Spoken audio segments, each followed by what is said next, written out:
Sir help చేయండి sir. So please sir. ఎవరమ్మా నువ్వు? ఏమైంది? ఆయన ఎవరు? సార్ నేను అతను బైక్ లో వస్తున్నాం సార్.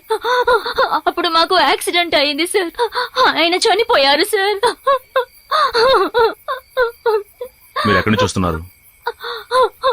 నేను అతను లవ్ చేసుకున్నాం. ఇంట్లో ఒప్పుకోలేదు. నాకు వేరే సంబంధం చూశారు. అందుకని రేపు నాకు పెళ్లి. ఎవ్వరికీ తెలియకుండా పారిపోయాను. సార్ రేపు మాకు పెళ్లి. ఎవరికి తెలియకుండా పారిపోయొచ్చు. సో హెల్ప్ చేయండి sir please. Please sir help చేయండి సార్ ప్లీజ్.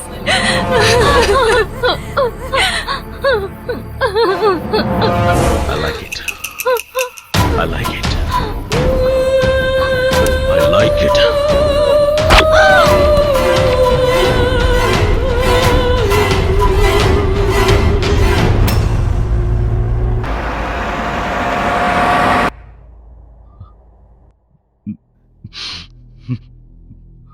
బాధగా ఉందమ్మా. వెలుగు రాదమ్మా. ఎందుకంటే శరీరంలో ఎక్కడ దెబ్బలు తగిలినా నొప్పి పుడుతుందని చెప్పే బ్రెయిన్ కి బాధ ఉంటుందమ్మా. బాధ ఉండదు.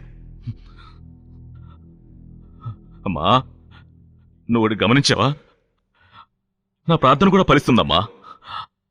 అరకులోయకి ట్రాన్స్ఫర్ అవగానే మొట్టమొదటి థ్రెడ్ కేస్ ఏ ఇల్లని తెలుసుకోవాలని వెళ్తే అది రమ్య ఇల్లు. తను నన్ను చూసి నేనెవరో తెలియనట్టుగా క్యాజువల్గా వచ్చింది. కారణమేంటో తెలీదు. ఆ తరువాత తనని చంపాలని నిర్ణయించుకున్నానమ్మా. తన మెడలో ఉన్న తాళిని చూశానమ్మా. తాళిని చూస్తూ చూస్తూ ఉంటే నా శరీరాన్ని అగ్నిగుండంలో వేసినట్టుగా భగభగా మండిపోతుందమ్మా. ఒకరోజు రాత్రి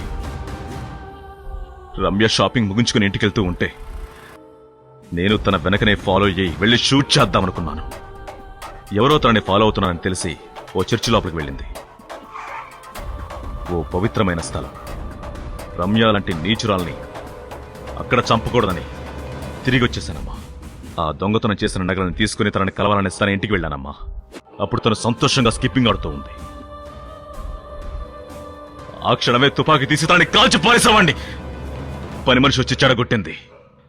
ఆ పని మనిషి తులసి ఏం చెప్తుందంటే నేను రమ్యాని, అదేంటంటే వేరే వాళ్ళ భార్యని నేను కోరుకుంటున్నాను. అది తనకి తెలియదమ్మా. మా నువ్వు చనిపోయేలా చేసి వాళ్ళిద్దరూ వెడ్డింగ్ డేని సెలబ్రేట్ చేసుకుంటున్నారమ్మా. వెడ్డింగ్ డే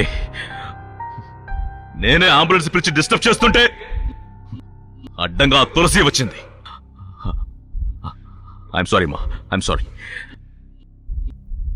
చాలా టార్చర్ చేసింది.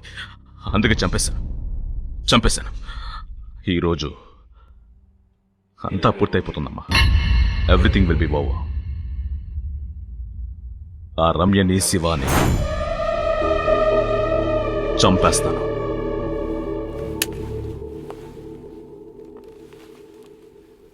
నువ్వెంతో చక్కగా పెంచిన మీ అబ్బాయి డ్యూటీ చూసావమ్మా. God to kill 2 human beings. అమ్మా నేను ఇంకా నీకు పిండ ప్రదానం చేయలేదు, కావాలని చేయలేదు. చచ్చేదాకా, ఆ రమ్య చచ్చేదాకా నీకు పిండ ప్రదానం నేను చేయనమ్మా.